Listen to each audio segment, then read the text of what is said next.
So cinema விஷயத்துல சிவகுமார் அவர்கள் வந்து நீங்க சொன்ன மாரி சினிமாவிலே ஊர்னவர் அப்படின்னு சொல்லலாம். ஆனா சினிமால ஏன் சார் இவ்ளோ பயம்? முதல் பையனா இருக்கட்டும், 2வது பையனா இருக்கட்டும், ஒரு சில விஷயங்கள தடுத்தெடுத்து காதலுக்கும் வந்து ஒரு ஹீரோயினா இருக்காங்க வேணாம் அப்படின்ற மாரிலாம் சொல்லி, சினிமா மேல ஏன் சார் அவருக்கு இவ்ளோ பயம்? ஏன்னா அவர் சினிமாலே இருந்தும், சினிமால இவ்ளோ தடைகள் போட காரணம் இல்ல, என்ன? இல்ல. பயம்ன்றத விட வந்து ஒரு துறை சார்ந்த ஒரு விஷயம் இருக்கு இல்லைங்க. பெரும்பாலும் வந்து ஒரு சொல்றோம்னா, ஒரு வாத்தியார் இருக்காருன்னு வச்சுக்க, அவருடைய மகனையும் வாத்தியாரா வரணும்னு ஆசைப்பட மாட்டாரு வந்து.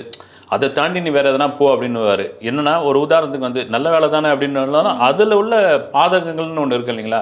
குறைந்த சம்பளம், அப்புறம் வந்து சில விஷயங்கள் வந்து அப்புறம் வந்து ஒரு ஒரு கிராமப்புற வாத்தியாரா இருந்தாருன்னு வச்சுக்க, அந்த கிராமத்துல இருக்கிறவங்க சும்மா ஒரு ஆடு மேய்க்கிறவன் கேட்பான் வந்து, "வாத்தியாரே என்ன டைம் ஆச்சு? இப்போ வர?" இந்த மாதிரியான சம்பவங்கள் இதெல்லாம் வந்து தன் மகனுக்கு வரக்கூடாது. நீ அதை விட ஐஏஎஸ் ஆகு, ஐபிஎஸ் ஆகு. எல்லா தந்தைக்கும் உள்ள ஒரு விஷயம் தான் அது. அதே போல் சினிமாவில் வந்து சினிமா சாதாரண விஷயம் கிடையாது அப்படின்ட்டு சிவகுமார் அவர்களுக்கு தெரியும் வந்து.